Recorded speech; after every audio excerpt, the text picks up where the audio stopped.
Iran, Israel ಮತ್ತು America ನಡುವೆ ಭೀಕರ ಕಾಳಗೈ ನಡೀತಾ ಇದೆ. ಯುದ್ಧದ ಪರಿಣಾಮ ರೂಪಾಯಿ ಮೌಲ್ಯ ದಾಖಲೆಯ ಕುಸಿತ ಕಂಡಿದೆ. ಮೊದಲ ಬಾರಿಗೆ 92.05ಕ್ಕೆ ಕುಸಿದಿದೆ ರೂಪಾಯಿ ಮೌಲ್ಯ. ನಾವು ಆರಂಭದಲ್ಲಿ ನಿಮ್ಗೆ ಹೇಳ್ಕೊಂಡು ಬರ್ತಾ ಇದ್ವಿ, ಖಂಡಿತ ರೂಪಾಯಿ ಮೌಲ್ಯ ಹೊಡೆತ ಬೀಳುತ್ತೆ ಅಂತ. ಯುದ್ಧ ಆದರೆ ಹಂಗೇನಿರಿದು, ಅಲ್ಲೆಲ್ಲೋ ಯುದ್ಧ ನಡೆಯುತ್ತೆ ಅಥವಾ ಆ ದೇಶಗಳು ಕಚ್ಚಾಡ್ತವೆ, ನಮಗೇನಾಗಬೇಕು ಅಂದರೆ ನೋಡಿ ಯಾವ ರೀತಿ ಪರಿಸ್ಥಿತಿ ಬಂತು. ರೂಪಾಯಿ ಮೌಲ್ಯ 92.5ಕ್ಕೆ ಕುಸಿದಿದೆ. ಅಂದರೆ $1ಗೆ 92. ಈಗ ನಾವೇನೋ ಡಾಲರ್ ತೆಗೆದುಕೊಳ್ಬೇಕು ಅಂತ ಹೇಳಿದ್ರೆ, ಈಗ ನಾವು ಅಮೇರಿಕಕ್ಕೆ ಹೋಗಬೇಕು ಅಂತ ಹೇಳಿದ್ರೆ, ಅಲ್ಲಿ ಅಂದರೆ ನಾವು ಕರೆನ್ಸಿ ಎಕ್ಸ್ಚೇಂಜ್ ಮಾಡಬೇಕು ಅಂತ ಹೇಳಿದ್ರೆ ಅಥವಾ ಏನೋ ಕೊಂಡ್ಕೊಳ್ಬೇಕು ಅಂತ ಹೇಳಿದ್ರೆ $92 ಕೊಡಬೇಕು ನಾವು. $92.05. $1ಗೆ ಎಲ್ಲಿತ್ತು ನೋಡಿ, 85 ಇತ್ತು, 90 ಆಯಿತು, ಈಗ 92ಕ್ಕೆ ಬಂತು. ಮತ್ತೆ ಇದು ಬದಲಾವಣೆ ಆಗ್ತಾನೆ ಇರುತ್ತೆ. ನಮಗೆ ಯಾವ ರೀತಿ ಹಣದುಬ್ಬರಕ್ಕೆ ಕಾರಣ ಆಗುತ್ತೆ ಅಂತಂದ್ರಿದು, ನಾವೀಗ ಬೇರೆ ದೇಶಗಳಿಂದ ಅಥವಾ ಎಲ್ಲೆಲ್ಲಿ ಡಾಲರ್ನ ಕೊಟ್ಟು ನಾವು ವ್ಯಾಪಾರವನ್ನು ಮಾಡ್ತೀವಲ್ವ, ಆಗ ನಮಗೆ ಸಿಕ್ಕಾಪಟ್ಟೆ ಹೊಡೆತ ಬೀಳುತ್ತೆ. ಈಗ ಅಮೇರಿಕದಿಂದ ತರಿಸಿಕೊಳ್ತೇವೆ, ನಾವು ಏನಾದರೂ ಆಮದನ್ನು ಮಾಡ್ಕೊಳ್ತೇವೆ, ಹಾಗಾಗಿನೇ ಅದಕ್ಕೆ ಸಿಕ್ಕಾಪಟ್ಟೆ ನಾವು ದುಡ್ಡನ್ನು ಕೊಡಬೇಕಾಗತ್ತೆ. ಅಲ್ಲಿ ನಮಗೆ ಅದರ ಎಫೆಕ್ಟ್ ತಟ್ಟುತ್ತೆ. ಜಾಗತಿಕವಾಗಿಯೂ ಕೂಡ ಭಾರೀ ಪರಿಣಾಮವನ್ನು ಬೀರ್ತಾ ಇದೆ ಯುದ್ಧ. ಈಗಾಗಲೇ ತೈಲ ಸೇರಿ ಹಲವು ವಹಿವಾಟುಗಳ ಮೇಲೆ ಗಂಭೀರ ಪ್ರಭಾವ ಬೀರಿದೆ. ಭಾರತಕ್ಕೆ ತೈಲ, ಅಕ್ಕಿ, ಚಹಾ ಉತ್ಪನ್ನಗಳ ರಫ್ತು ಆಮದು ಕೂಡ ಅಸ್ತವ್ಯಸ್ತ ಆಗಿಬಿಟ್ಟಿದೆ. ಯುದ್ಧವು ಭಾರತೀಯ ಆರ್ಥಿಕತೆಗೆ ಆಘಾತಕಾರಿ ಹೊಡೆತವನ್ನು ಕೊಟ್ಟಿದೆ. ರೂಪಾಯಿ ಮೌಲ್ಯವು ಇತಿಹಾಸದಲ್ಲೇ ಮೊದಲ ಬಾರಿಗೆ $92 ಇಳಿದಿದೆ. ನೋಡಿ, ಷೇರು ಮಾರುಕಟ್ಟೆ ಕೂಡ ಶೇಕ್ ಆಗ್ತಾ ಇದೆ. 9.7 ಲಕ್ಷ ಕೋಟಿ ನಷ್ಟ ಆಗಿದೆ. ಶೇರ್ ಮಾರ್ಕೆಟ್ ಏನಿದೆ ಅದು ಕೂಡ ಅಲ್ಲೂಲ ಕಲ್ಲೋಲ ಆಗಿಬಿಡ್ತಾ ಇದೆ. ಮೊನ್ನೆಯಿಂದ ನೋಡ್ತಾ ಇದ್ದೀವಿ, ಅದು ಇಡೀ ಜಗತ್ತಿಗೆ ಅನ್ವಯವಾಗ್ತಾ ಇದೆ.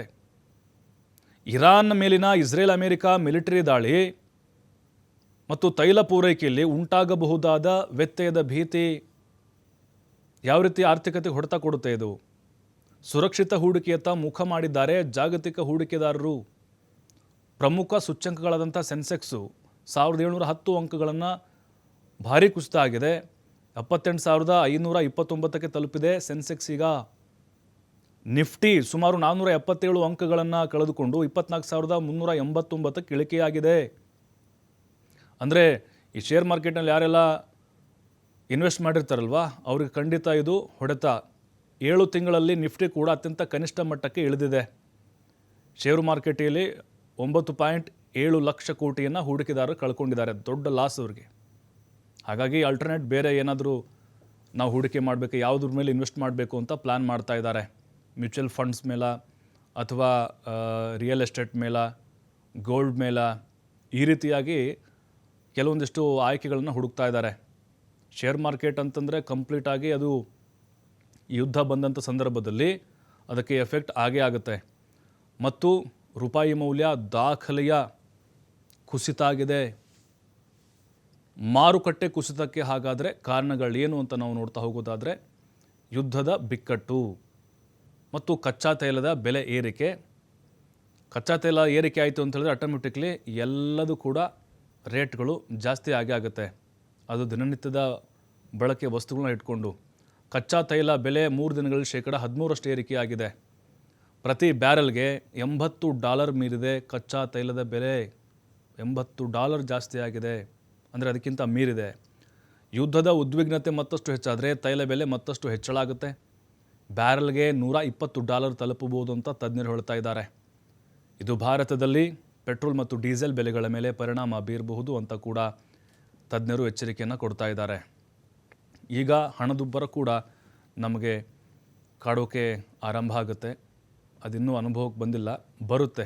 ಇದು ಹೀಗೆ ಯುದ್ಧ ಮುಂದುವರೆದ್ರೆ ಆಯ್ತಲ್ಲ. ಈಗ ರೂಪಾಯಿ ಮೌಲ್ಯ ದೊಡ್ಡ ಮಟ್ಟದಲ್ಲಿ ಕುಸಿತ ಆಗಿದೆ.